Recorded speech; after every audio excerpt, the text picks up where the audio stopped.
Is the Panasonic UB820 just as good as people say it is? Well, I'm going to give you guys my thoughts.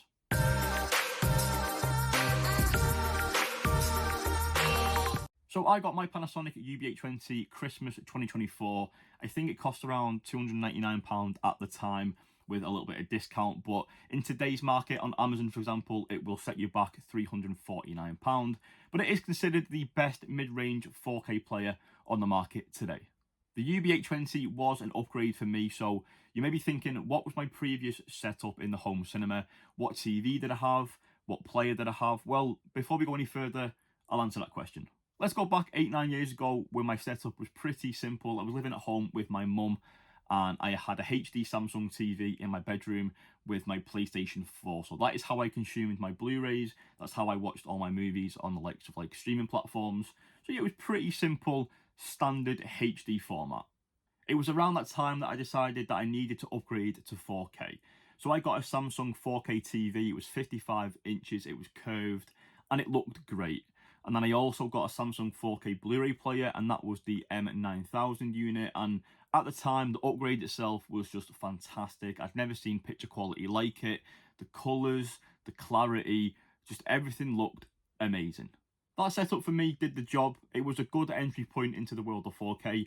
But it was around Christmas time at 2024 where again I decided that I needed to upgrade, mainly in order to get the best out of my setup and to get the best out of my 4K collection. So after doing some research on TVs, we decided to upgrade to an OLED unit, and we got the LG B4 in 65 inches, and it is truly one of the best TVs I've ever had. It really is incredible. But we did need a 4K Blu-ray player as well to go with that, so we chose the Panasonic UB820, which is why I'm doing this video, to give you guys my thoughts. Because guys, the Panasonic UB820 unlocked my Blu-ray and 4K collection to new heights in ways I could never have imagined. It really is probably the best player out there. This collection right here was exactly the reason why I needed to upgrade to this player. I was missing out on things like Dolby Vision and Dolby Atmos, which this player does include, so let's get into it. The UB820 supports 7.1 channel audio, DTS-X and Dolby Atmos, and I was not getting any of that from my previous Samsung player. So now watching movies at home really does feel like going to the cinema. It is as close as I'm getting. I do have an LG surround sound system at home as well.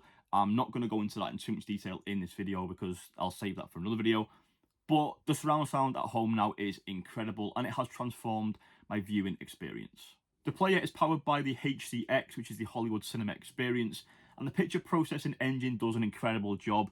My 4K collection has never looked so good on the big screen before. I am just so amazed. The player also has great tone mapping that is supported by the HDR optimizer, and in terms of HDR, we do get HDR10, HDR10 Plus, and of course Dolby Vision. And I am going to repeat myself here and go over what I've said previously, but my collection, my physical media has never looked so good. My home cinema setup, my experience with watching movies at home has completely changed compared to 12 months ago, and it is all down to the Panasonic UB820. As I did mention earlier on in today's video, people do consider this player as the best mid-range in the market. I would 100% have to agree. I think for the money that you're paying, you're getting Dolby Vision, you're getting Dolby Atmos, you're getting incredible upscaling, the HDR is fantastic, the black levels on the likes of OLED TVs is just outstanding. So yeah, I would highly recommend the Panasonic UB820. With that said, I know that everyone's financial situation is different.